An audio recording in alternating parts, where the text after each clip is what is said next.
Yes. You can go. There's about half a dozen out there. The fees they charge are different. Some of them don't have PIC to cash, so it's on the balance. So they use a third party custodian for the actual gift card. Yeah, we're good. We're good. I kind of think that that'll be the future thing, so like everyone's moving to adopt it, and we feel like it's secure. Cool. All right, everybody, thank you guys for being here. We're gonna go ahead and get started. I'm not sure if I actually need this mic or not. If you hear any feedback, I guess let me know. It's very loud in the back, but so thank you guys for being here. Bitcoin Over Beer, month of August. This month's guest speaker is going to be Michael Carter, coming back again from Bitsbetrippin, and he's going to be talking about the incoming Ethereum merge and all of the complex intricacies that are going to come along with that. I know all of us have a lot of questions, and I personally would be taking some notes. I've got a couple of miners running out there in the storefront mining some Ethereum right now, and I'm very unsure as to what I'm going to be doing with them after this merge goes through. So I'm going to go ahead and invite Michael Carter up, and I'm also going to tell you guys about some more of the events that we have coming up. The rest of this month, I guess we're going to be actually closing out this month with Crypto Over Coffee on the 30th with Andrew. It's going to be a Polygon meetup. So if you guys want to have some free Polygon in your pocket coming out of that event, that's the one to attend. Next month, we're going to start right off the bat again with Crypto Over Coffee. Of course, on the second Thursday, we have our Patreon exclusive events. We're going to be going to Top Golf here in Chesterfield. Food, beer, hopefully hitting some golf balls. I'm not very good at that, but Jeff's going to teach me.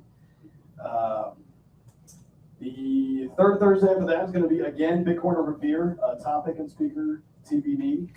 And then, oh yeah, the 1 year, that's it. Okay, so what is that? That's going to be on Thursday now. That's going to be the Bitcoin Over Beer.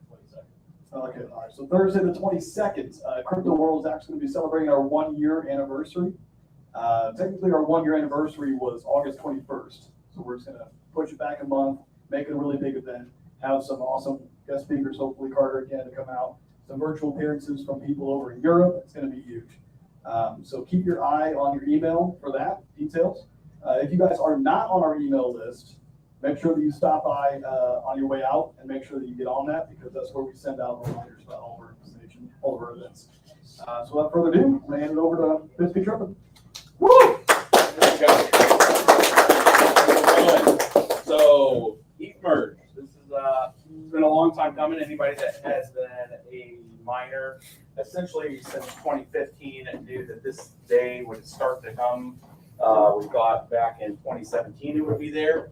That's when the original kind of move was forecasted for sometime in 2017. And obviously there's pushed a few more times, and now we're evidently at September 15th. So what I was going to do is kind of go through what is the merge, what's actually happening from a client standpoint. There's a few kind of outstanding issues, but I think they're still going to press through. We'll talk some concerns I have with that, and then we'll talk kind of what are miners going to do. And I was just up in, if anybody's been checking the channel, we were up in Washington looking at a pretty large farm, 1.1 terahash of Ethereum miners. They do Ethereum, and it does a whole range of things. They do Ravencoin, they do Ergo, but right now, obviously, like most people, they're mining Ethereum, and talk about like what are they going to do? What are we going to do from BBT standpoint? And we'll get into that kind of at the end, because that's kind of like, okay, now we understand the specifics. Is there anything that could hold up the merge? And what are the next kind of few steps? So I don't know how many people actually know the technicals of what's actually going to occur here. So we're going to start kind of with that. And it's been something that I've been following very closely, not just from the fact that we've been mining for Ethereum for a long time. And I'm like, are they going to YOLO this network? And do I need to get out of my Ethereum? What's actually happening technically? So we've been really peeling it back. The team has been peeling it back to try to understand mechanically what is going on. Anybody that follows us on Twitter, a lot of the questions I actually put out there are related to testing and like just concerns I have, and then just like some of the other mechanical things. Like we know that once proof of stake is handling all the blocks, how do they receive the block rewards, the priority fee as it's said? That's what we get, as we get the emission plus a fee. Like it didn't make sense. Is all of that circulation stuff going to go and still be locked up because nobody can withdraw anything? So there's been some pretty good interaction back with the Ethereum development team. They've been pretty quick to get back just right there and publicly on how that works, and we'll get into that piece too. So what's happening right now timeline-wise? So on September 6th, the Bellatrix upgrade, which is the proof of stake side, activates essentially. And then roughly 6 to 10 days, it's kind of a floating target because they essentially just put a target difficulty that it's going to achieve, and then it's going to execute. So if less mining happens, it actually slows it down. If more mining happens, it could speed it up, meaning if more and more people get onto the network, and that could be for a range of reasons. We know that if price goes up, people turn on miners, and it could speed it up. So there's a range, if you look on Ethereum Foundation's website, that says it could happen between September 10th and September 20th. Right now, it still looks like it's around September 15th. So what's that mean? So there's a range of different things that occur here. We're going to talk now, it's essentially kind of two networks running essentially on the same box, where you have ETH1 kind of traditional, where the chain data, where all the stuff, the DeFi, all that kind of stuff stays kind of effectively in place. And essentially, Beacon starts to be the consensus layer. Instead of proof of work miners creating a block and then handing it back to the network and including transactions in it, it's going to be Beacon handling that part. The rest of it stays the same as far as Ethereum is concerned, like the chain data, all that stuff. This isn't like the full 2.0 upgrade that has been touted for years of like, you know, roll-ups and faster this and its own new thing sitting on Beacon. It's just the consensus layer that's changing. Part of the concern that a lot of people have brought up, including myself, is that it's just added an order of magnitude of complexity to it, because now you kind of have two things going on. Not just one chain you have to keep in order. You kind of have two chains that have to stay succinct, and there's these things called accetations to validate that everything's kind of in play.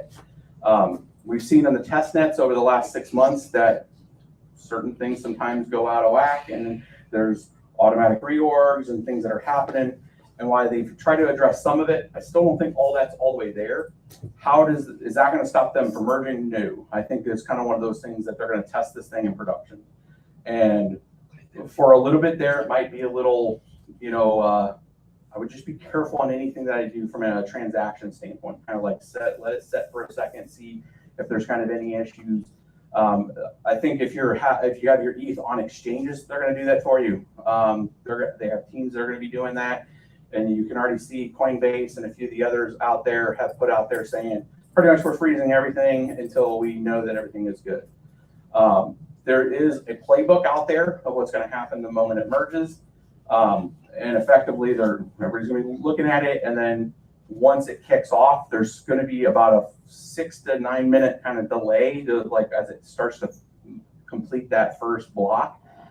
I still haven't mechanically figured that part out. Like when you draw it out, their block times are 13.2 seconds.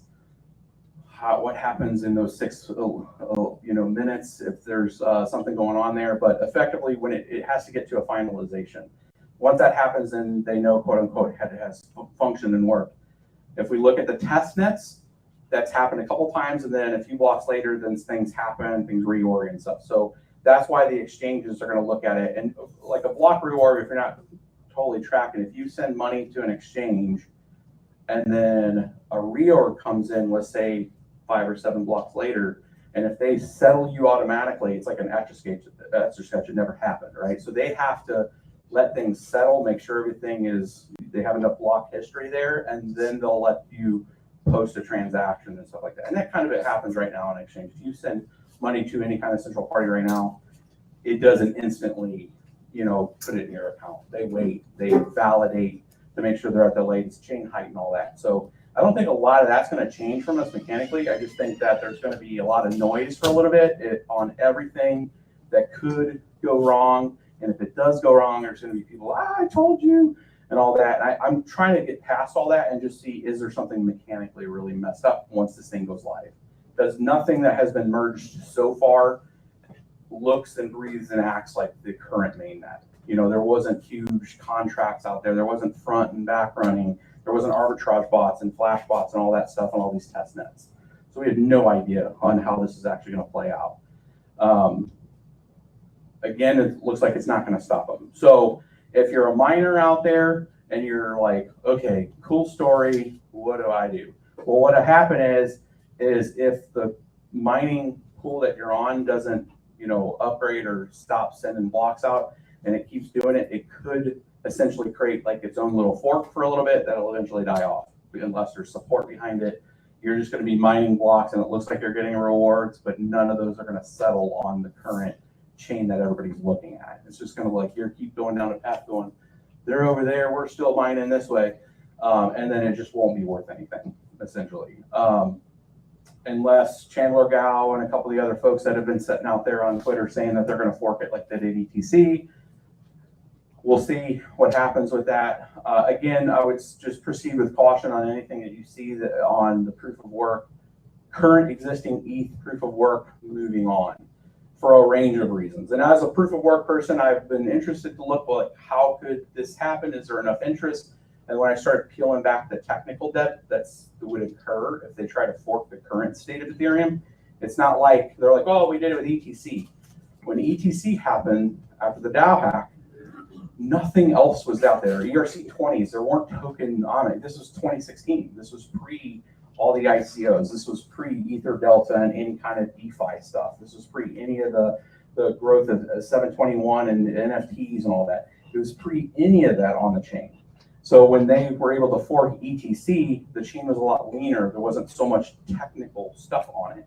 There also wasn't stablecoin architecture out there. And all the bridging and things that happened between all these networks, none of that infrastructure was there when they forked ETC.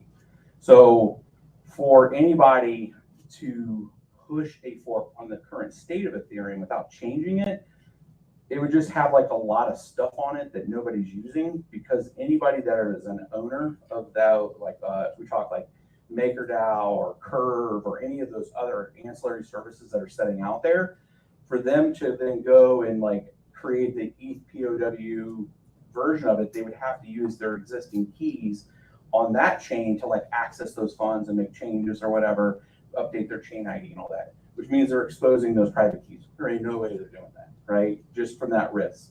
And you look at that like any Bitcoin fork, right? Anytime there was cash and Bitcoin SV off of Bitcoin Cash, you had to, if you were trying to access those other tokens, you had to essentially expose your private keys on that side of the network, which is the same private keys on the other side. So there's existential risk with that. Is the version of Electrum that you're using in that case been compromised, and now you've just given the keys of the kingdom on the main chain. So a lot of those reasons, the security reasons, are why I see the noise up there, but I look at it like from a technical standpoint, I'm like, there's no way somebody's going to risk $1 billion DeFi network on a fork. It doesn't make sense. Just from that custodial risk. Even if they believe thoroughly that, hey, they should have stayed on proof of work, I just, don't see them doing that. So what's that mean for proof of work chains in general? Again, there is ETC. It has followed along with some of the updates and things that Ethereum has. It has smart contract architecture out there now. It has an ability to do some DeFi work. I know that there's been a push to do NFT type of content, ERC 721 stuff. It has everything to gain from Ethereum's merge if you're a proof of work supporter.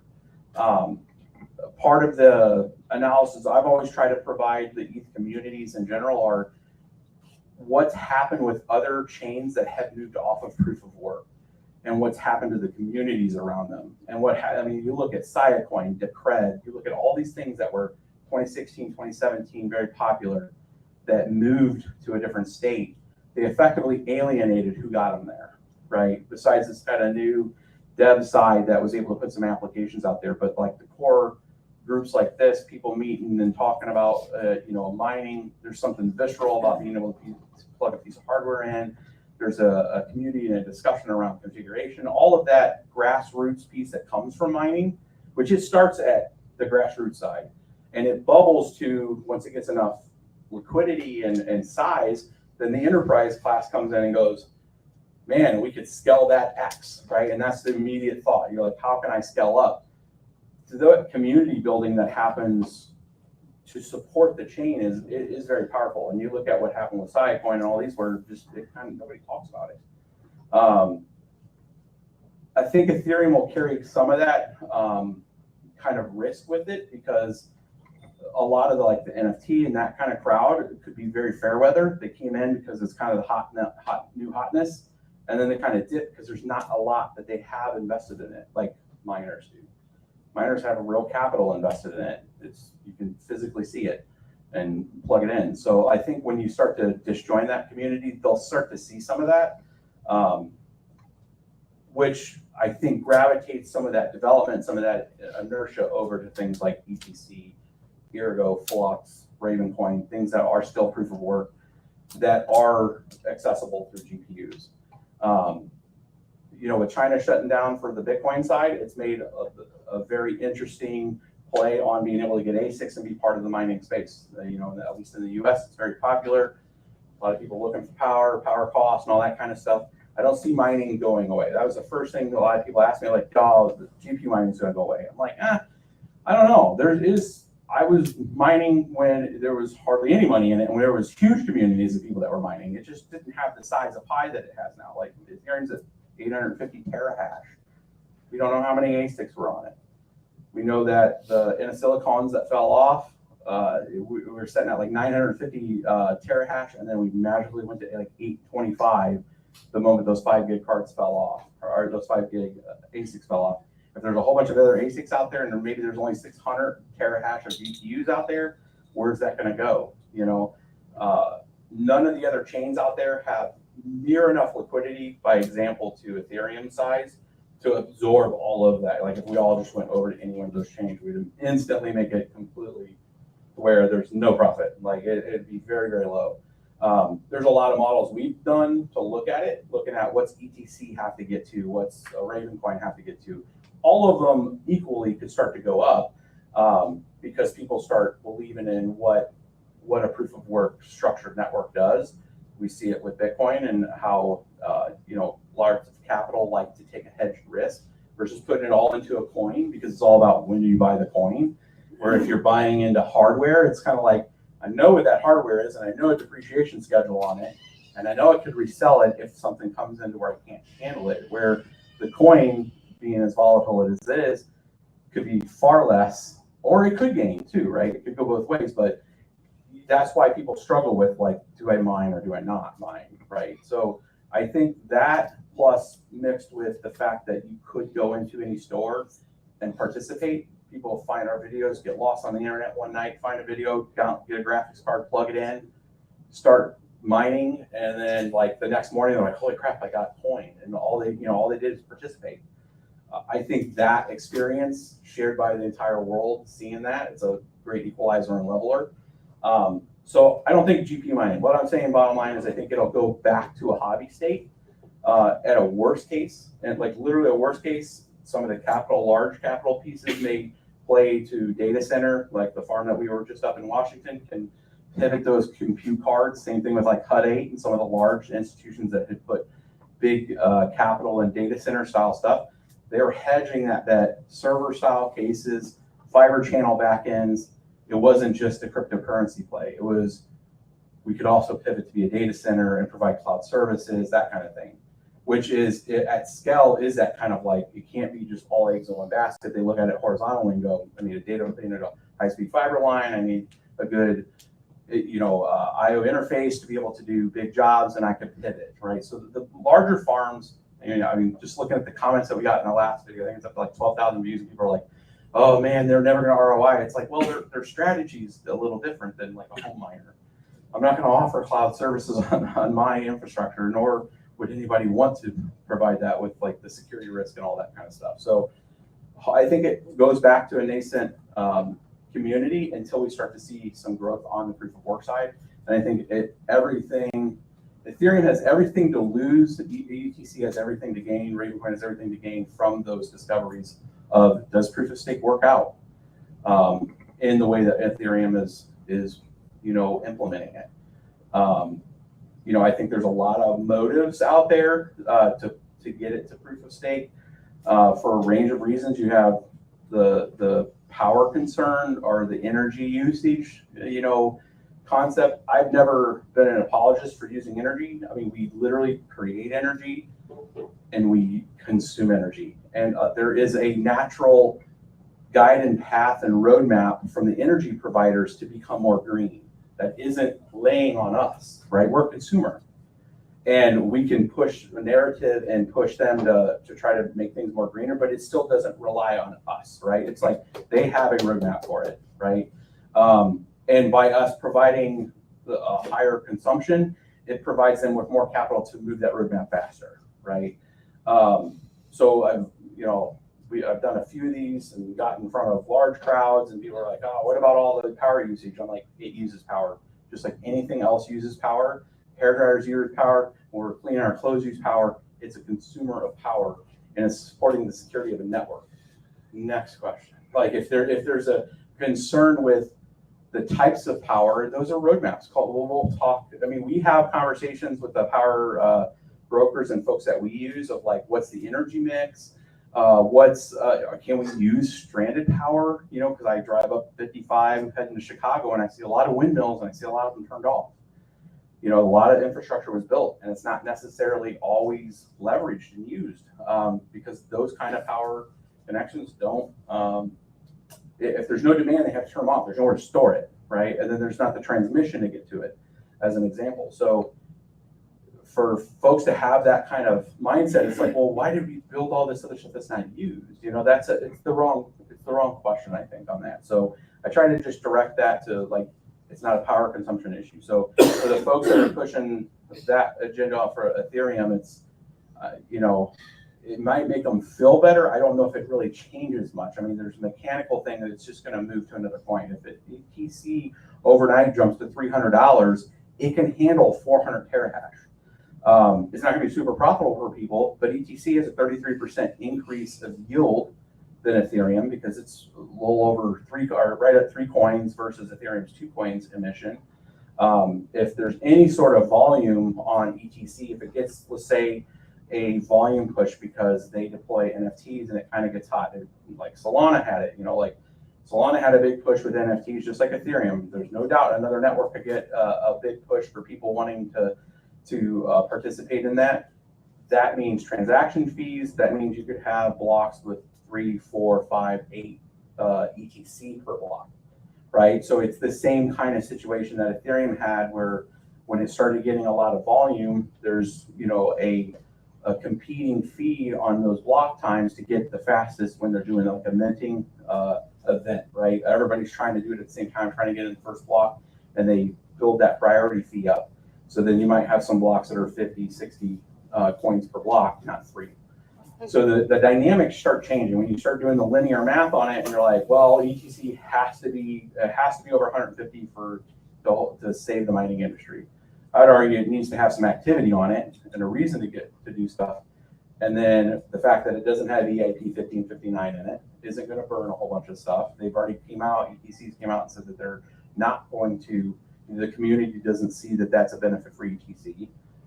They're not changing the emission schedule like Ethereum was, where they kept it from 5 to 4 to 3 to 2. They've kept it at 3, or I think it's just under 3. But and then you look at some of the developments on Flux and Ergo, parallel assets on Flux. I think there's a lot of development in that gives us a reason as miners to, put a few rigs there. But again, it's a very personal, like what's your current cost, at home, how much if you're doing it at home or if you're trying to build a business around it. I would tell anybody, we get a lot of calls like, hey, the prices are way down, graphics cards, people are just selling graphics cards for no price right now. Should I, buy them? We have been purchasing some GPUs that have come on fire sell from just vendors that are just like, we are overstocked, we're dropping price. Because I don't think it's going to go away. I've been through now 4 of these full cycles since mining with GPUs and Bitcoin, right? And I'm talking 2011, 2012. And then Litecoin out of 2012 and Feathercoin. Feathercoin didn't do too much, but Litecoin ended up doing pretty okay for what you can mine for GPUs. And then you got into, I was mining Dogecoin for a long time. And it's going from Doge, when Doge went over to, with Script and the Merge mine, then pretty much right into Ethereum. There was a little lull where there wasn't hardly anything profitable on the GPU side in late 2014 to the beginning of 2015 before the launch of Ethereum. So like January, February of 2015, there's hardly anything out there really from a GPU standpoint, but there were still people GPU mining. There's people GPU mining. I had helped build some rigs that they wanted to do it for Bitcoin. I was like, that's a terrible idea. But I went back and looked at that, those early 2014 into 2015 builds. Those rigs would have made 5 to 10 times what they were worth, because even the incremental amounts of Bitcoin, because you were competing with the ASICs, still was worth quite a bit. I mean, we're talking like 0.03 Bitcoin for like a 3-card rig back in the late 2014, right? Because a lot of ASICs were out there. But you start doing the math on that, and they're like, well, at $50,000 Bitcoin price, that was way more than worth it. And I look at that right now. If you're looking for being a service provider from security standpoint, meaning you're a miner, and you're looking at your longer term play here on if you're doing it to stack sats or stack, Ethereum, because a lot of people take their coins that they get from proof of work and they turn them into Bitcoin. They're looking at it as a funnel, and then some people are looking at it like they're maybe a developer or a builder in these different applications. The community is everything in these. If you look at how Ethereum became what it is its huge development core, and people that were trying to build on it created services and features that brought a whole swath of new people in. I mean, you see like Jimmy Kimmel and like a Bored Ape Yacht Club on his Twitter page, right? I mean, like those folks would never have visibility of crypto in that space if developers weren't building this new industry around the concept of a more direct line of ownership to an artist, right? To where when you really peel it back, when people don't understand the power of like an NFT, the fact that if you do have somebody that's very creative and you look at all of this stuff that's been built in between the person creating it and the distribution of it, you can start to lean out some of this stuff and make it more organic for people to be able to get paid for what their work is. So you look at the GameFi market, you look at some of these other markets that are able to take a creator to what they're doing and then channel that through some more royalty design. That is going to be some level of a future. I mean, I think that infrastructure in place, because it leans it out. At the end of the day, no matter what people think about it, it leans out the existing process. And that's where, like on my Six Sigma side of me, from like process improvement, I look at it like this process right now for like album sales and pictures and art and all this stuff has this long tail of people involved in it for whatever reason. There's rent seeking on it, so now you can lean that down into a smart contract. You can add participants in it, and then all those resells and all that stuff you're just organically getting through the process. That kind of stuff is what drove, I think, some of Ethereum's folks to it, to being the counterparties that are buying the Ethereum. The bag holders that were in it from the very beginning are just like, go merge, because they're seeing that as progress, because that was on a roadmap thing. They may not completely understand the fact that they're going to lose an entire community that was supporting them because of some other narrative. And it's been unfortunate. I've tried very hard to help educate, like, we're not bad. We've literally helped uphold this network for you, like, and made the capital cost and risk to uphold this network. And then, just the way it's, ending is a little sad, but like, we'll see, we'll see how proof of stake works out for Ethereum.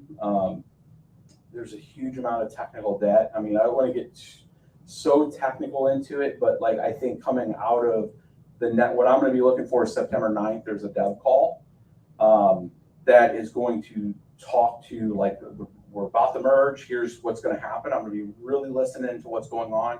There's one of the primary clients on the ETH execution layer. So there's the consensus layer is the proof of stake side. The execution layer is the kind of existing Ethereum side.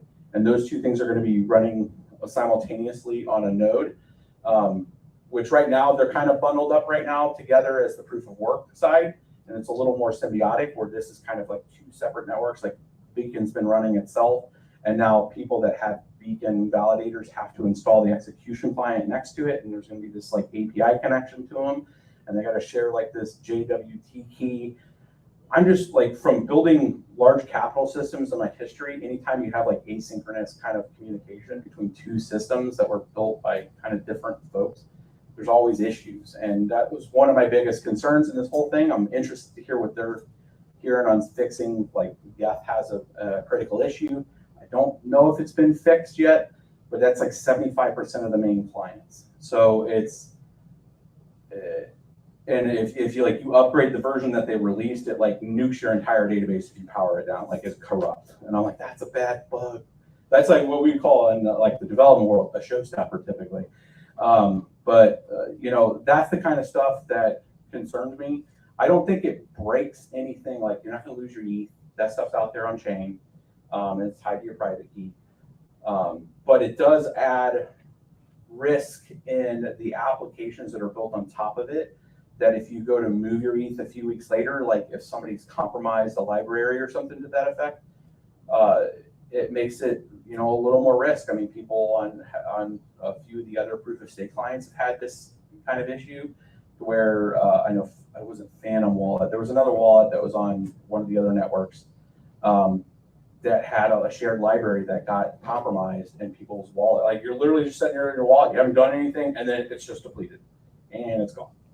And it's like, people are like, well, wait, what just happened here, right?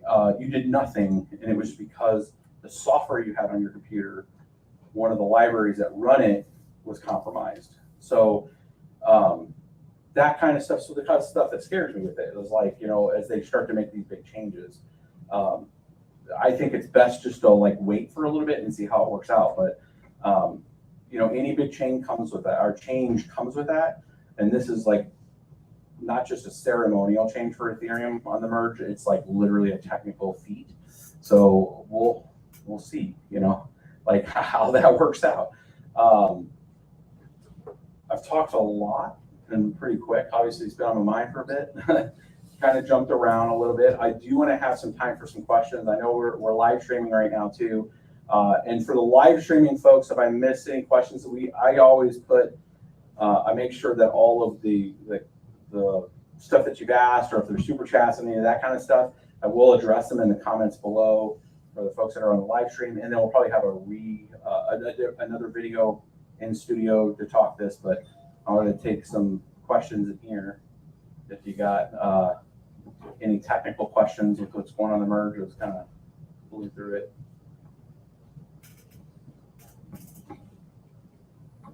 I got millions of questions. I'll try to Brag on. try to limit them. Is there a reset button if it doesn't work? No, this is a one-way switch. So there was, well, I think everything's reversible. However, I think what it does is they break a lot of glass. If they merge and it freezes, I think they're just going to work through it. I think what's going to happen is if it, this is one of the things I was trying to look at, is like, what physically could happen? Like, if it just doesn't kick off, both networks freeze for a second. I think if it doesn't execute for whatever reason and it never kicks it over, they could go in and just kick it down the road and just take the TDD out, look at it as like a few blocks that are broke, and then just keep working. Technically, like thinking about it, I know Tim Binko hasn't come out and said that they could do that. If it doesn't pick up that and finalize on the proof of work side or the proof of stake side, because essentially what it's doing is proof of work is all the folks that are looking and ready for it are going to upgrade their clients and be ready for this thing that happens. And then it's going to click over, and now it's past that state. If they come in and do like effectively a restore the node on a particular version, and then everybody says, this is the version we agreed on at this block height, technically, that's what would be all projected. And then everybody would be looking for miners to mine a block, and then it would just continue on. And then they could reset it. If it clicks through and then consumes the consensus from Beacon, and now it's effectively just pending finalization, I think they'll just keep it on the proof of stake side and try to fix it, try to nudge it over and get it to complete, make a hot fix on the client side, and then push that out to everybody. Kind of what happens like with Solana's freezing up is they look at it and go, oh, crap, everybody download this hot fix. and when they're saying everybody, it's literally anybody that's running a node, validator, all that stuff. They'll just push those hot fixes out. People run them, restart their clients, and then it starts to pick back up. Proof of stake, since they're not waiting, it's deterministic versus being random. Like mining is random. That's why we're all mining. We're all competing for the chance to find the nonce, to be able to create a block and get that reward, right? And then we get that block, we earn the emission, and then we look at a list, which is the mempool, and say who's paying the highest. Fill that block up. Put all those transactions in there. MEV, which is the thing that happens along with it, is a way to look at that memory pool and go, that's an interesting thing they're doing there. They're going to make some arbitrage. I have money on the side. I'll actually do that same exact transaction, pay a little higher, and include mine instead, and get, effectively dump those folks out and then take that arbitrage for themselves. All of that is going to happen on the proof of stake side now, and it's determined, meaning when it goes and clicks over for a full epoch, which is just a range of time, it's going to select all these validators that are going to be in order of who's going to win it, right? So it's determined. So since it's determined and since they know how to restart it, I think that they're just going to work through any kind of bugs with it, and they're going to be since it's super hard to coordinate that on a decentralized standpoint.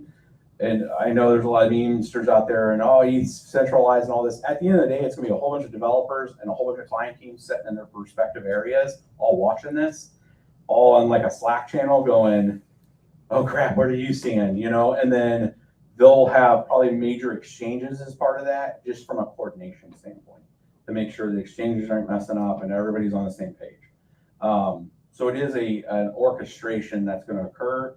I think they'll work through that from an orchestration level, and then you're able to parallel a lot of really smart people in the same room, essentially, because you're going to have all your client teams, you're going to have all your execution teams, your consensus teams on the consensus layer, and then you're essentially going to have all the smart engineers of every major node provider and stuff in that same kind of able to communicate with them. And I would assume with that much brain power in there, they're going to fix through some of their issues. It's just like, what's the impact that it has on the network and the confidence that people have, because then it's going to be compared to what's happened with like Solana and all these other networks that they just had to reboot. And then what does that say from a centralization standpoint? If everybody can get into a room and make a decision, it's not very decentralized in that kind of concept. And is, I think that's where we're seeing like the tornado cash discussions going on right now of like censorship and all that. And cloud providers start to shut down Lido and a lot of those large staking services because they're all sitting on a cloud anyways.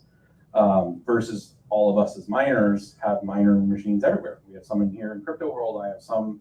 There's the ones you guys see in Washington that I was just at, and people in this room have miners, right? So it's a lot more, purposely decentralized. Yeah, just one other question. So how long after the merge are you anticipating that we can do withdrawals from our staked ETH on the Beacon chain?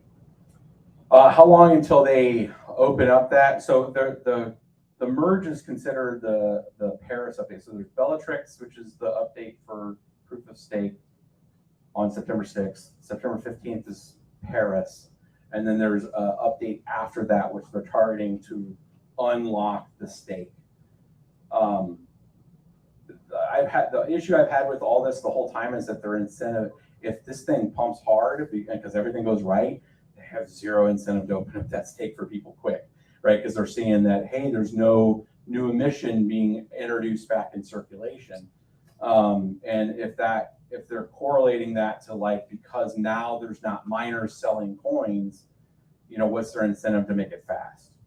Now that's not saying they won't do that. I've always looked at it from this as an incentive game since the beginning for all of this. And what gives them the incentive to make that like 2 weeks from now or a month from now or 5 months from now? Or is it like when everybody staked in December of 19, 20 and 20? And we've been waiting a year and a half for proof of stake to happen, right? So everybody's coins have been locked up. That's where you ST ETH, right, which is the staked ETH Lido side, which is an ERC20 that you can go and trade on behalf of your staked coins. You just effectively, it wasn't a reapplication because it's not, it's a one-to-one with how many staked ETH there are on Lido's service. But like Coinbase as an example just did it, right? So Coinbase CB stake, CB ETH, Coinbase announced, I think yesterday, is if you have staked ETH in Coinbase on their service, they're going to make a new token available that's equal to your stake. So if you need to get out of it, you can sell it. So I think they're going to use this as like a wedge until they actually mechanically allow you to unstake your ETH. It's just going to be like, here's an IOU, and we're going to be sure that that IOU is one-to-one with how much stake there is. You know, it is an ERC20. It is on the network, so you should be able to see it. It all comes back down to on the centralized services that their books are what their books say they are, right? Because it's not on chain, right? So as long as, you know, Coinbase, which should have audits to show that they're not printing more CBF, they say it on there that they have 4 million or something, but in reality, they're selling on the order books 8 million. They have a very big disincentive of an audit to not do that, but that's not to say if you see other variations of that on exchanges that could be less than ideal of maybe their audit or where they're at in the world, I would just be careful if you're staking. I think that's going to be the next kind of game, is that if ETH doesn't unlock your stuff, you're going to be like, hey, come, we provide 18% rewards on your staked ETH coins, call it whatever exchange version of its staked thing, and now they're just creating the supply. That's part of the risk with that. So I would just be cautious on it. And you're seeing already a gap, right? So there's when I looked right before this, STETH is going for 0.97 of an ETH. So it's down 3%. So it's actually, there's a 3% arbitrage right now you could have on staked ETH if you just bought it from Lido. Because at the time of the merge and at the time of the unlock, if you were able to buy that STETH, you could redeem that 1-for-1 for an ETH. So there's a 3%. And that went all the way down, I think, to 89. So it was like 11 to 12% gap there for a little bit, when there was some concern if they were going to slip the date, because people just needed to get liquidity. And then there was a big margin call, and you saw a depegging of STETH. And I look at it as the futures price. That's effectively what it is. If you can't move it out of the stake, and then you have this thing that represents that stake, then what I'm doing is I'm buying the future of when I can unlock, when that gets unlocked. So if you could find that arbitrage, the people that were buying it at 13% off now are holding it and have gained if whatever ETH has went up in value plus that 13% gap change, right? So it's going to be an interesting way to see that when they unlock it. Any more questions? So where do we go from here? So I think right now it's going to be all eyes on this merge. It's going to be, if you're mining, it's what we've been trying to work with people is just showing how does your stuff run on other tokens. I mean, there's a handful of other stuff. I think Caspira, there's a couple other smaller tokens that just don't have a ton of liquidity. I would look at, I think a lot of it drives on ETH's success here or its initial failures of the proof of stake. If it has a hard fall, I think it's going to be a seed that brings down some of all the ships for a little bit because people are going to lose a little confidence. We're going to see a pullback because it starts to freeze things up. That's why I'm not sitting on the sideline going, man, they're going to fail and it's going to be sweet. It's going to be like, no, that sucks. I have ETH. I hope they don't. And I think it'll have an adverse effect. Like people are going to lose the message that, oh, there's other things to mine. It's going to be like, oh, ETH just brought down the whole damn industry with this. There's a lot of vested interest in it, of it working. So I think its success is key. If you're a developer and you know even a little bit of development code, it is worth your time to go out there and see if you can break it, because they have a 4 times reward right now on bug bounties of $1 million. to find a bug bounty on any of those execution clients for pre-merge. So like, you're going to talk about being able to, and it comes with, you don't have, it's not about sometimes having a whole bunch of experience in it. It's literally some of the craziest bugs and mistakes in this space has been from people that don't know anything about it, but know a little bit about code and read through like Go or Rust implementations, and even some of the like Viper on the ETH side is Python, and they're just looking through it and they're like, man, that looks wrong. Let me call that execution. And I mean, one of the large DAOs, one of the first ones that were out there that was holding a multi-key signature for the liquidity on like pre-DeFi. They had all their stake essentially in this smart contract that somebody called a kill command on it. Because they're like, that doesn't make any sense. And what it did is it essentially burned the entire supply that was in this, held up, and it was like $180 million at the time. That was like $300 price. And it was literally like, oh shit, I probably should have just called somebody on that first.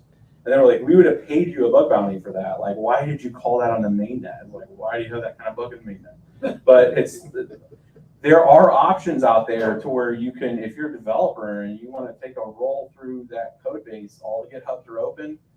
That could be some good bug bounty when you do bug hunting like that, and it could be with next to no experience. That person, as an example, had hardly any experience, but they do Python.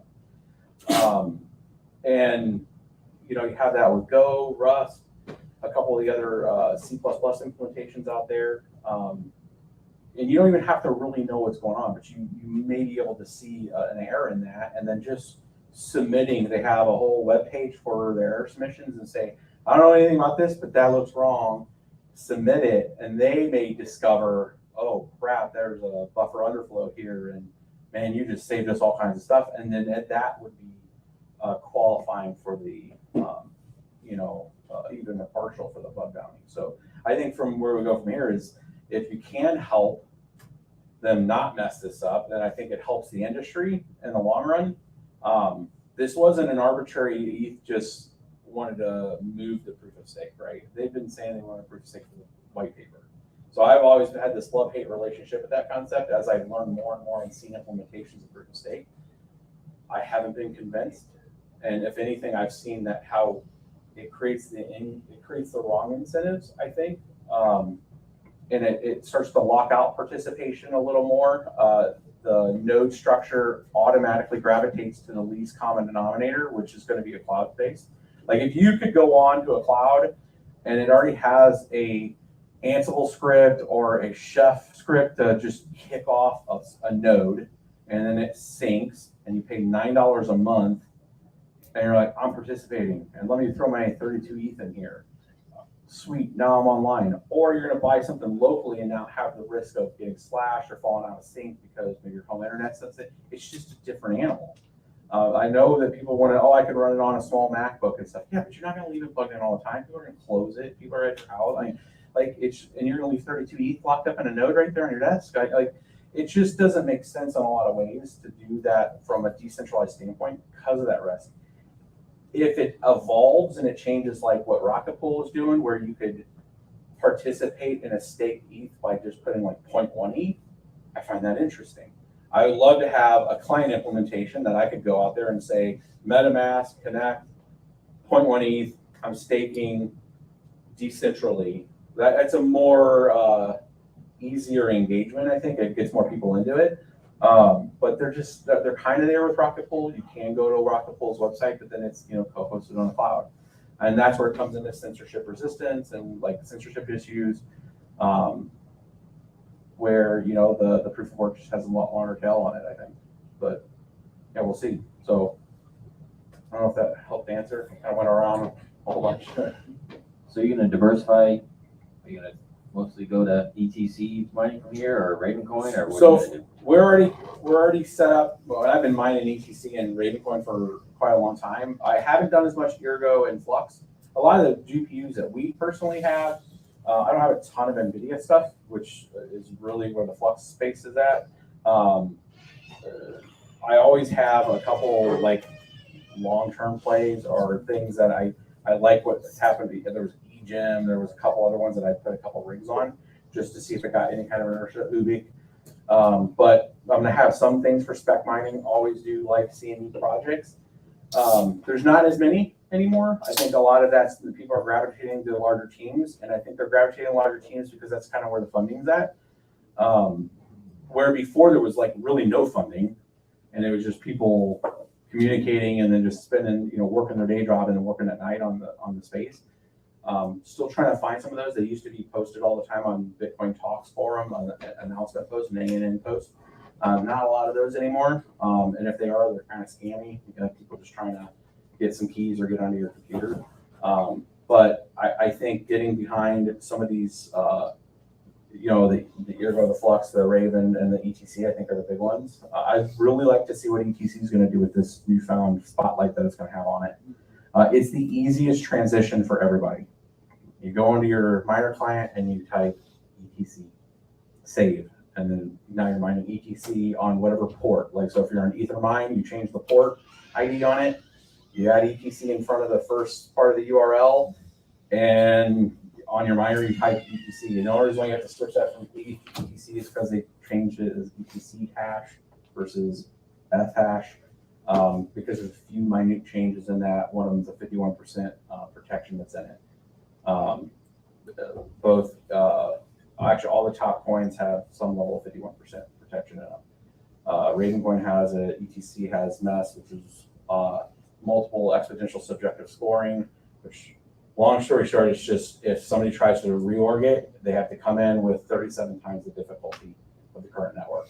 So if it says, I have a longer chain, it's like, cool, you have 37 times the current network, which would be right now over 700 terahash you have to come to the table with, which is pretty much the entire world wanting to 51% at the same time, which the benefits nobody. So yeah, I'm really interested to see what happens with ETC. Okay, so I'm fairly new, only mined Ethereum. I see my $900 electric bills, and what I'm confused about is like, say we do go to a different coin. Does it demand the same wattage from our GPUs? ETC will be, if you're mining ETH, right now, ETC will be the same. Ravencoin would be more unless you configure it. Ravencoin uses more of the GPU. So ETC and ETH use it's very heavy on the memory. And if you haven't tweaked anything, it's going to be filling the same because you haven't adjusted your clocks down. But you can save power on Ethereum and Ethereum Classic.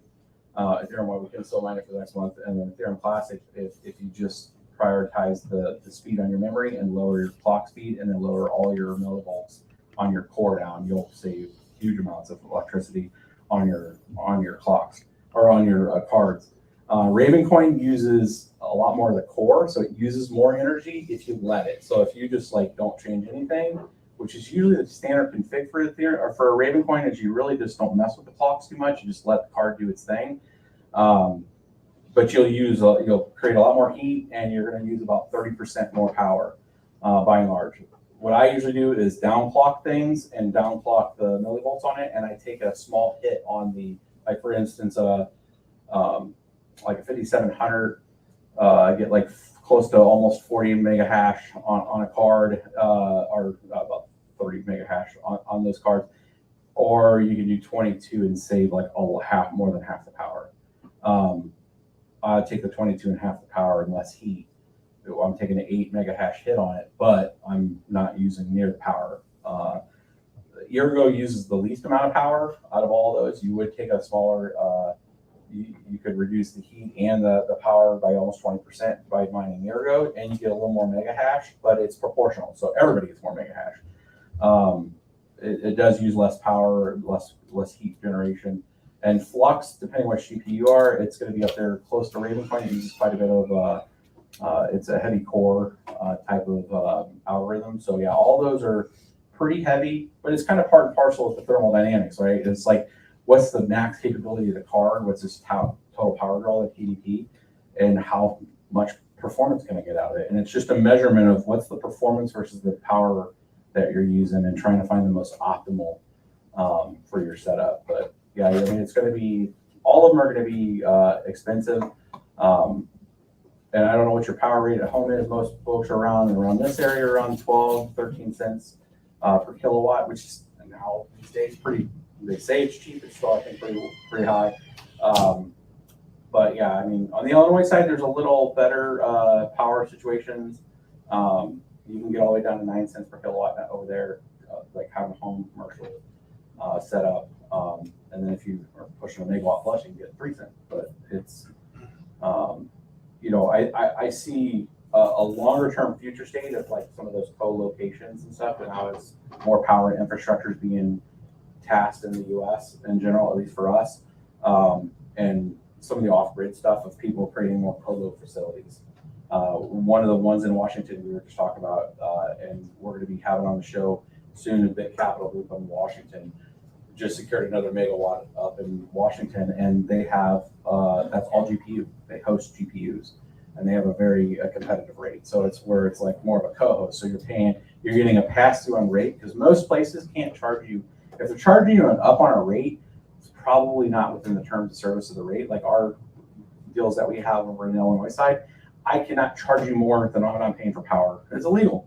So, because I'm a reseller then. So, but I have to give you a pass through on the rate, but then we would do the service of it, right? So then there's a service fee, but it probably, those two things combined all in, is still cheaper than if you were doing it, right? So I think that'll be kind of the future state, because of all these power broker deals that are going on in the US, is that you're going to start to see a little more co-location opportunities that are cheaper power and allow people to be part of it. And then it's just going to be rack space discussions.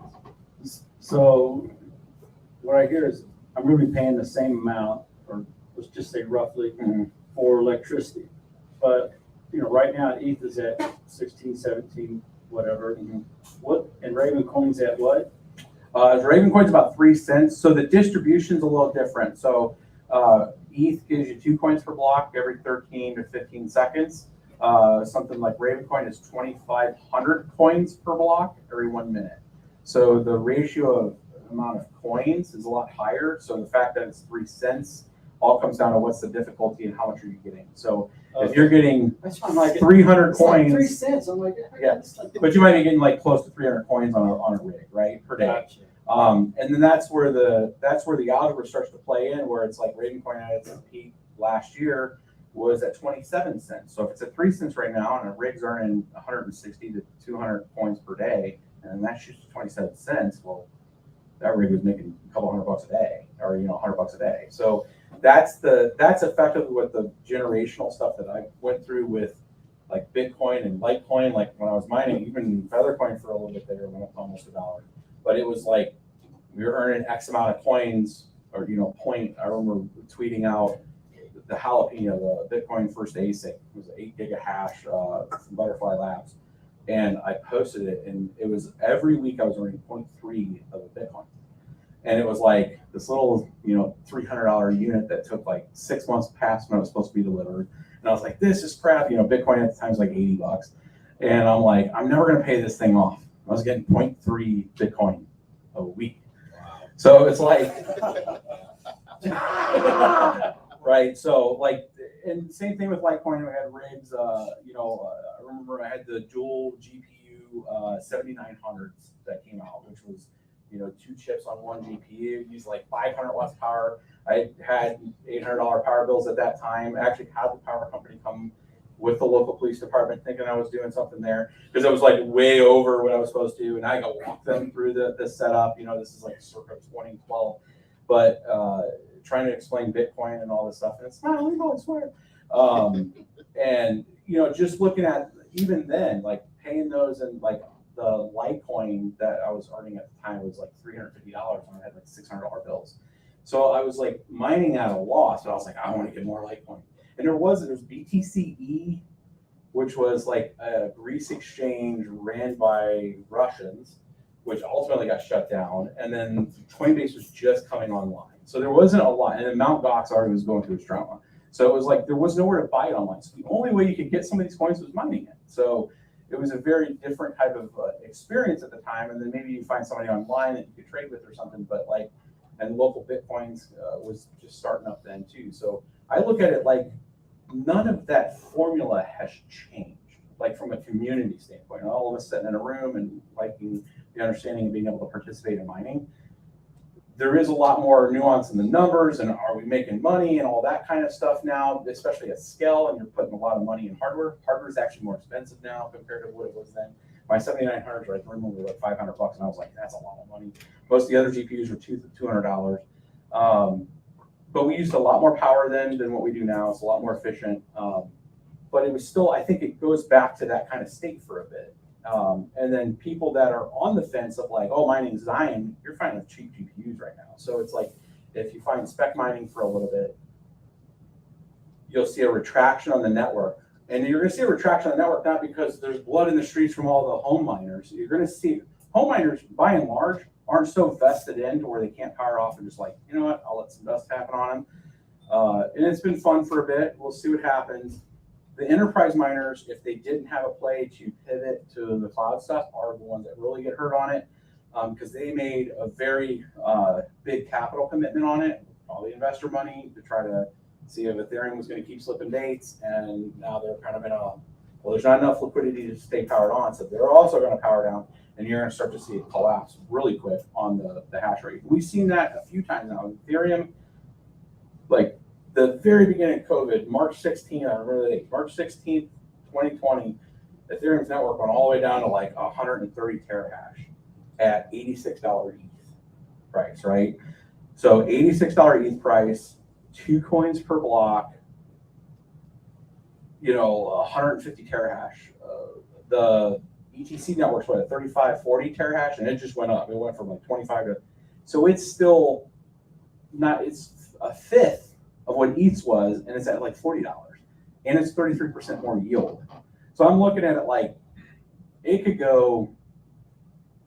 take 200 terahash right now, and if it gets a $20 bump, it's effectively feels like March of 2020 for Ethereum on ETC, and that's at 200 terahash, just because it has a 33% increase in its yield by comparison. So now I'm not saying March of 2020 was great; it was terrible. People were making like 11 cents on a card per day, right? But it was just still showing that the network could support hash rate, and I think the hash rate growth shows that security size. Part of what keeps Ethereum doesn't have 51%. It doesn't have a 51% protection, right? It's got massive size that protects it. So ETC, our Ravencoin, gets a massive growth rate in its hash rate size. People start seeing that is a confident network that has a lot of security and structure behind it. People start building on that. They start seeing that, and with everybody talking about how can we help the community. I mean, most of the people that reach out to me these days that are looking at how else they can help. Are they a developer? Hey, I work on nights. I don't know. I've never coded in Bitcoin or coded anything. And I have literally a bookmark folder that's just all the like how to get started in coding, how to get started in testing, how to be a tech writer, things that help the community, and things like Ravencoin, Ethereum Classic that need that growth. I think that starts getting the community behind it. They already have us as miners supporting them, right? So I think that's where it's at. Capability, development, and then it'll start to grow confidence, and you'll start to see more articles around it. And it's all about the algorithm too. I mean, people always say, what's going to happen with this ETH merge? I think in the next couple of weeks, we're going to see a lot of news about where does the hash rate go, which is going to put a lot of spotlights on ETC, Raven, and we'll start to see interest in that front running it. They may be buying the news, and it could fall off, but I think they're going to start to see a buying of that news of where that hash rate's going to go. And lastly, so you talked about tweaking the cards. Mm-hmm. Where do you go to learn how to do that kind of stuff? So what I would suggest, and there's a lot of people so it used to be just stuff that we used to do. There's all kinds of folks now that help with this. So the first thing you would do, and that's a great question, and it would seem very normal for anybody that's been in mining for a while, but finding what the GPU that you're using, like going into like YouTube and just typing that GPU type, like, so if it's a RTX 2060 Asus 6 gig space Ethereum hash rate or Ethereum config. And what you're going to find is if you add those words in a search, even on Google, of the card type and then the network you're looking at, you're going to find a range of different videos now with like effectively proof points of when I set it to this setting with these 3 other settings in whatever OS, if it's Hive OS, if you're using Simple Mining, if you're using Windows, and just changing the settings using Windows, you'll find somebody out there has probably covered it for, if it's in my case, probably a 3-hour live stream, and you got to kind of scroll through or go into the description, or somebody that's just did a video on that particular card and give you their kind of rating. And I don't think that's going to change. Right? I know for me, I'm waiting for the 4000 series.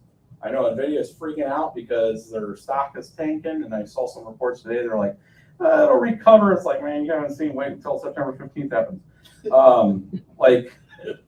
There's going to be a surge of GPUs out there. Because, I mean, it's like anything. There's like, I don't even call people kind of fair weather on it. I think it's just like there's a lot of folks that come into it and they see a lot of noise on it, and they see the growth, and they see the TikTok and all the just influence of like, you're making X. Most of the videos that we make, I don't really tell you, hey, there's a calculator out there, but here's an observe and report of what this does.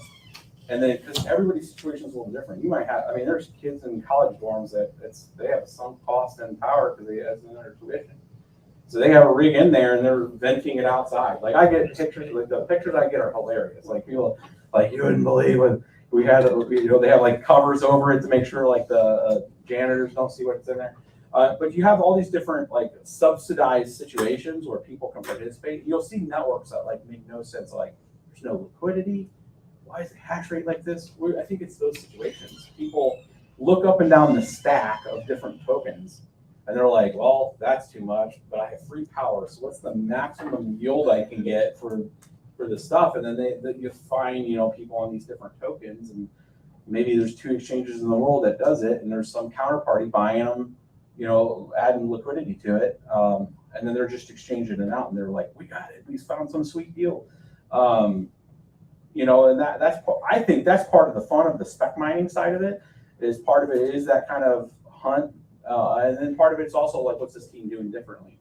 But again, like Ethereum and a couple of these bigger chains kind of sucked up like gravity a lot of that effort, because they also were able to incentivize people to come over, right? They said, hey, you want to develop for us? Cool, we'll also pay you.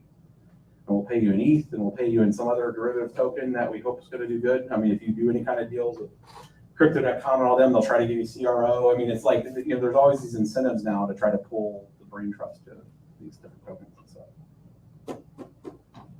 Okay.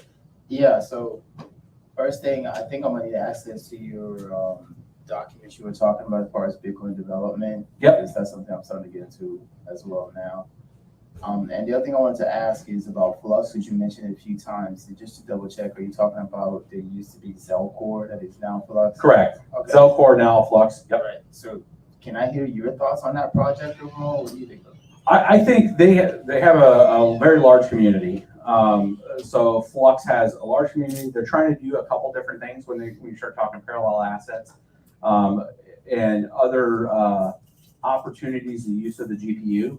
I know I had a brief time with Charles Hoskinson when I was at CES, but that's Cardano, and he was talking about a proof of useful work algorithm they were working on with Cardano, and they were wanting to try to pair with somebody at some point.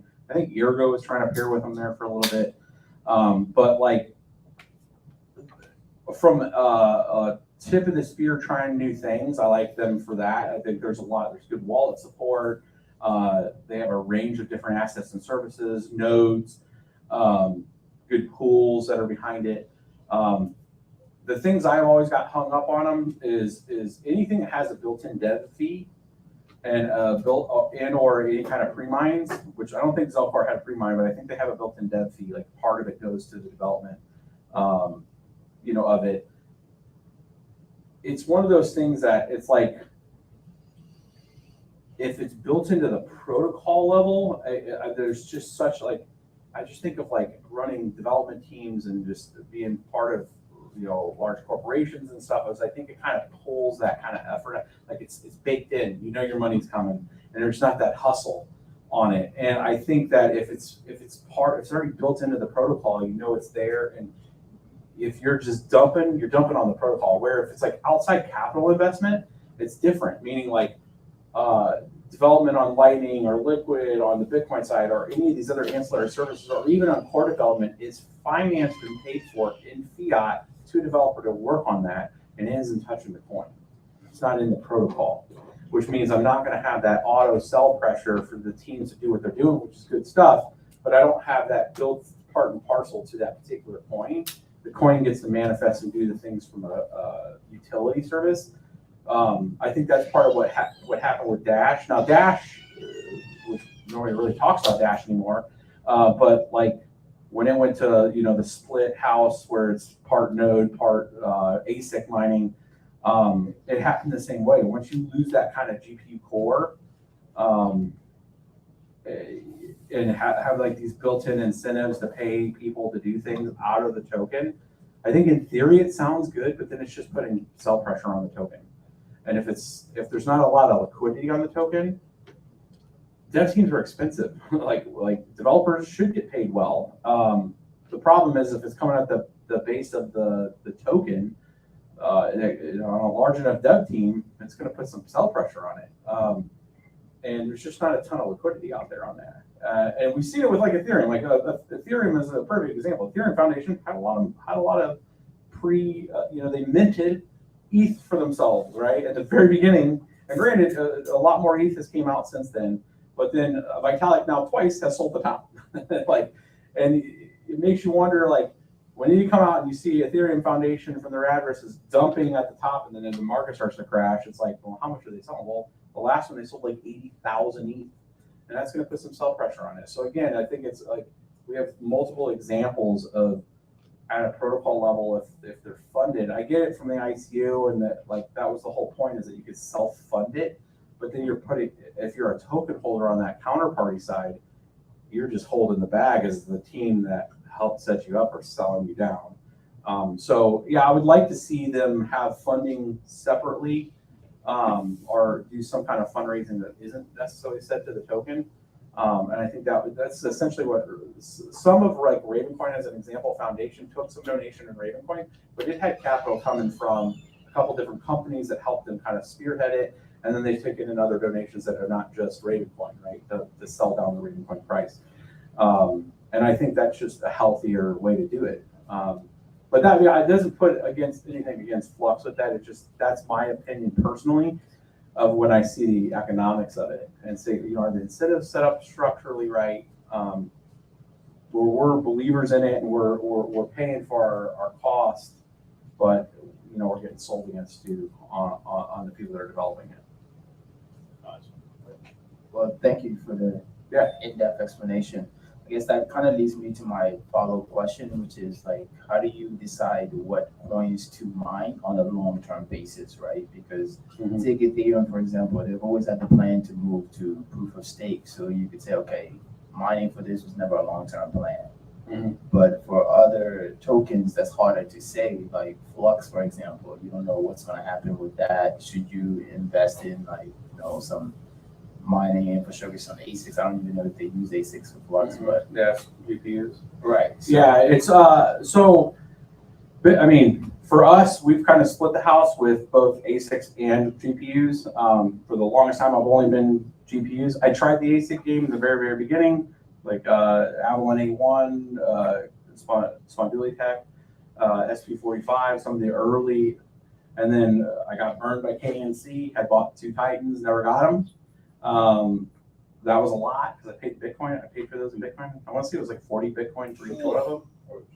Yeah, it was a lot. I mean, at the time it wasn't. I mean, the units were 10 grand.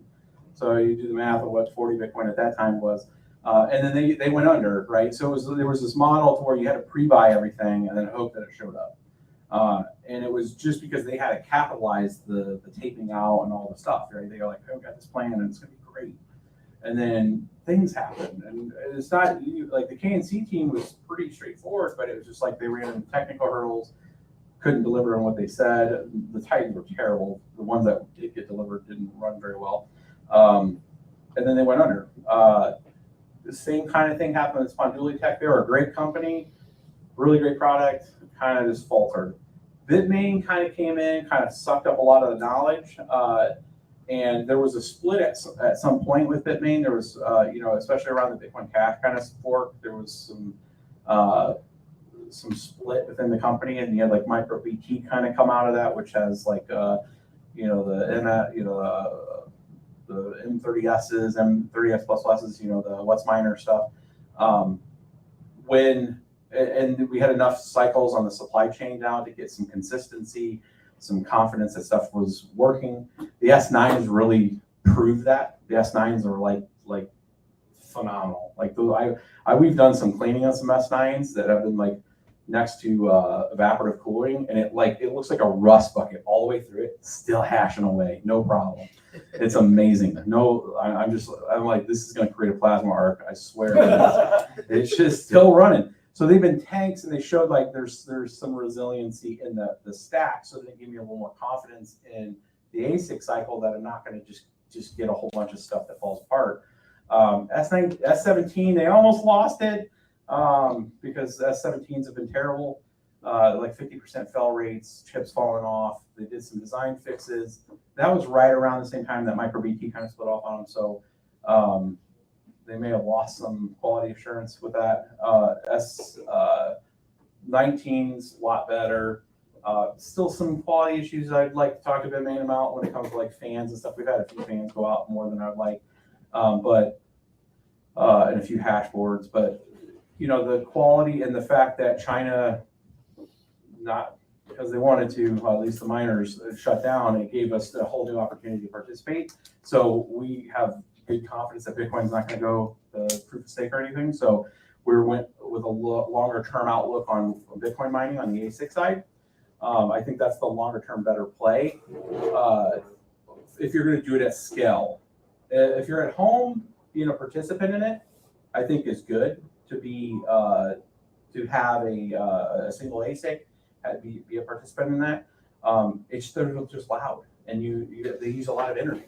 And these days, you can get 3 to 4 GPU miners for one ASIC, right? I mean, I can put four units, 8 cards each, and use less than 3,400 watts of power. So the bang for the buck and the potential to be able to spec mine a new coin coming out, the ability to pivot where I'm not locked into one hashing algorithm like a ASIC. So, but being able to split that house, I think, is kind of be the new thing. I think it's going to be a mix. Some people are doing some proof of stake nodes. I've seen some Flux nodes going out, people being able to stake Flux, Cardano nodes, and like having one ASIC, a couple nodes, and then like 2 of your GPU miners, and that becomes kind of like your mining and staking room. So kind of splitting that across and not putting all the eggs in one basket. I think personally that's what we're doing from a hedge standpoint. But yeah, I don't see the GPU stuff going away. Gotcha. Okay. Yeah, I saw Charles Hoskinson said that they're looking at doing in some of the Cardano side chains, proof of work. Yeah. Side chains. Yeah, when I talked to Charles, Hoskinson at CES. I caught him actually out in the float. We were just walking. I had the whole BBT crew with me. We're walking through, and I was like, I think that's Charles Hoskinson. Yes, that's Charles. You can't miss him. So I walk up, and I'm like, hey, usually I don't walk up to just anybody, but you're Charles Hoskinson, so I have to say what's up. And we had a good conversation about proof of useful work. I'm like, you haven't sold me fully on Cardano. I've looked at a few things, but, I'm more of like infrastructure, like tangible stuff that I can touch. And yeah, he had no problem going right into like, hey, I love proof of work. I like the concept of what it's doing. We just found that we wanted to go a different way on the proof of stake side, and then they started talking about the proof of useful work stuff. And yeah, it'd be interesting on the side chains if they could implement that. I mean, it's unfortunate that they're not further along with it, because I think this kind of situation with ETH going to merge, what a interestingly side play that would have been to say, hey, by the way, Cardano's launching a proof of work sidechain. Ethereum miners come over, and he could have just stole some of that thunder. But they just didn't play that out. And I know why, by and large, is like nobody knew if they were actually going to go live in September. I mean, I was 3 months ago was like, there's no way they're going to go. They're missing all this. You have had OpenSea not saying that their stuff works. None of the major dApps I have seen have came out and say, we tested on the testnet. Not one of them. I haven't seen it. I've asked on Twitter. I've said many times on these live streams, which the internet loves to prove you wrong. So I'm like, please tell me, show me where one of the large dApps have went out and said, we tested proof of stake and it functions. We think that we're good. Nobody said it. So we're just all walking into this in a YOLO standpoint. And they're like, well, it shouldn't affect the execution layer. Okay. Yeah, maybe the execution layer stuff's not changing, but if you lose like succinctness and you can't check history because now you have a block acetation issue or you have some reorgs, like, is that going to affect you or not? Like, nobody will respond to it. So I think it's one of those, they're just kind of seeing how it goes. So yeah, it's interesting, but I still don't believe it's gonna happen. Let's make this the, one more question. Yep. How do you go about expanding your home mining operation once you run out of capacity? My house is getting too hot. If I build more rigs, I have to shut off one AC. You get 100 local places to like put your miners in. Yeah, so the question for the folks that are online, what happens when you've overbuilt your house and you're producing more? So is it an electric issue or is it a heat issue if you've overbuilt? I have enough electricity power going to the house to put more miners in, but my Okay. house is getting too So hot. it's a hot issue. So creating a hot and a cold lane are a critical piece of it. Anywhere that you can kind of dedicate to separate where that heat's going and capture it and then vent that out. If you have a basement area, it doesn't have to be permanent. This is one of the things I've mentioned on a few different videos is even doing like, I've seen as simple as taking like a Lowe's rack or like a Home Depot rack, having all your miners on one side of it, taking that real thick plastic that you can get, like if you're actually doing home improvement in like a particular room that goes floor to ceiling, and literally strapping that up and having all your intake lane on one side, but then essentially cutting it and having it all taped against where your rigs are at, capture all that heat and vent all that heat out. So you create like a little L in like a corner of a basement room that you can have a vent going out, create that negative outflow. So if it's like a basement window or any kind of thing like that, to where you can vent that air out, you have an intake from the rest of your house, and then you're capturing all the heat, and then you're sending it right back out in the area. If you can capture that heat and create something that's not so permanent, because nobody's going to modify, some people do, modify their house to make it as like their own little mining piece there, or adjust it to where you can have like a mining shed or something that's a small, like those little sheds that you see when you're driving into Home Depot, and they're like not that big, made for like lawnmowers and stuff. It seems smaller. Not the, you get the big one unless you're crazy with it, but like get a smaller one and just have an area that's controlled there. You just have to work with the humidity in those kind of situations. Some of the people that we've helped out there doing those is like it's more of water control, because it's not part of the house where the house is really filtering it out a lot better. But yeah, you got to capture that heat, bottom line. And then if you can, and then you can vent it properly somewhere, then preferably outside, then you can get a lot more in. Yeah, if you're letting it out there, it's just gonna cook the room. Cool. I'll wrap this one up. Yep, we're gonna go ahead and wrap up. So we're gonna move into the networking phase of the night now. You guys are free to hang around. Please finish the pizza. Help yourself at the beer at the bar. I've got wine and other drinks as well. So if you guys are just now joining us, also, I was going to give another quick lineup of the events that we've got going on the rest of this week. Crypto over Coffee is on Tuesday. We're going to have Andrew. That's going to be a Polygon event. So that'll be a really good one to come to. The week after that, we're going to hit it up with Crypto over Coffee again. The speaker's still to be determined. Although, you know what? Actually, I think I have scheduled that. I'm just blanking on his name. It's going to be Mike Franco. He was here earlier. He's going to be talking about the value of mining equipment hardware versus the coin that you're actually working to mine. It's going to be a really interesting talk, lots of math, a really good one to take notes on. Next month too, we've got the Patreon exclusive event. If you guys like what we do here at Crypto World, you like the free events that we put on, $20 a month gets you into our Patreon club. And what that money does is it allows us to continue to put on free events like this one. So if you're in it for the education, that would be the number one way that you can help us out. And then we thank you by putting on an exclusive event once a month. Yeah, that ticket right there. After that, on the 22nd, if someone fact check me on that, Thursday, the 22nd, that's going to be our 1-year anniversary. We're celebrating 1 year of Crypto World being open. And if you guys are part of the Bitsbetrippin audience, and this is your first introduction to Crypto World, welcome. We are the world's first brick and mortar storefront. So you guys are actually seeing this, our back room. The storefront is actually out there. And we are the one-stop shop for everything crypto. So we sell, service, and manage mining equipment. We have all kinds of merchandise. We do one-on-one consultations, education, everything. So no matter if you're a beginner in crypto or if you're a seasoned veteran looking to improve and expand your mining operation, we can do it all. So we're very plugged into the space. We've got a huge network of very plugged in and experienced individuals, and we're here to help everybody. We are here to be the quote-unquote rising tide that lifts all ships, to bring about mass adoption with cryptocurrency and blockchain technology. I think that's about it. If you guys would like to hang around, grab a drink, say hi to everybody, meet some other people in the crypto community, shake hands with Bitsbetrippin.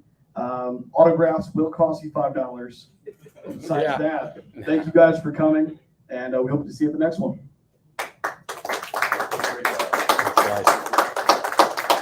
How much are selfies? Yeah, free. And yes, the lighting out there is not special effects. That is the sunset, and it is very unique. Yeah, it was a thunderstorm that came in, but yes, that is a very, very weird sunset out there. That is not the camera playing tricks on you guys. All right, we'll wrap this.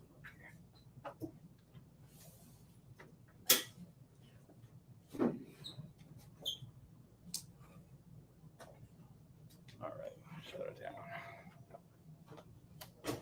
Awesome. Well, thanks guys for coming out. Huh? Thank you. Carter. Yeah. Oh, okay. I don't know why I thought it was been. We have a bin. So okay. there's a Bitcoin bin out there, and then there's a BBT bin. I thought you were Bitcoin. No. I don't have an ASIC. Ben is not here, and then we have a bin on our side too. But Yeah, I have. How did you get into mining? I got in very, very early. So I was mining at the late 2010 Bitcoin. So pretty much right at. I discovered Bitcoin mining the day, like literally the day the first GPU miner came out. So CG miner was produced, and I saw it on a forum. This is the bad time. I used to do like study at home and folding at home, and like it got on those forums, and people were like, "Hey, you can mine this thing called Bitcoin." They now have a GPU miner, and you used to be able only to do it with CPU. So you literally only your computer could mine. And the day like they came out the GPU miner, I stayed up all night getting to work on one of my gaming machines and never turned back. I just started mining back in 2010. Was pretty active on the forum in 2011.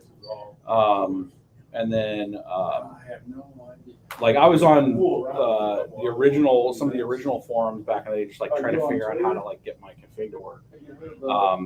At the same time, like Satoshi and those guys are talking, right? So I was like not paying attention to what was going on, and didn't have any idea that even Satoshi was doing it. Like I was just like, hey, how do I get this freaking miner to work, right? So there's some funny posts out there, and I one of the videos I showed pretty recently, I showed this slush pool came out. It was the very first Bitcoin mining pool, and I had a email from them in November of 2012 that said, "Hey, you haven't logged in your slush pool in a year." And I said, "You're an OG when in 2012 you're getting your account kicked because you haven't logged in a year." So it was like, that was, like my first account that I made on there, Slush Bowl was in 2011.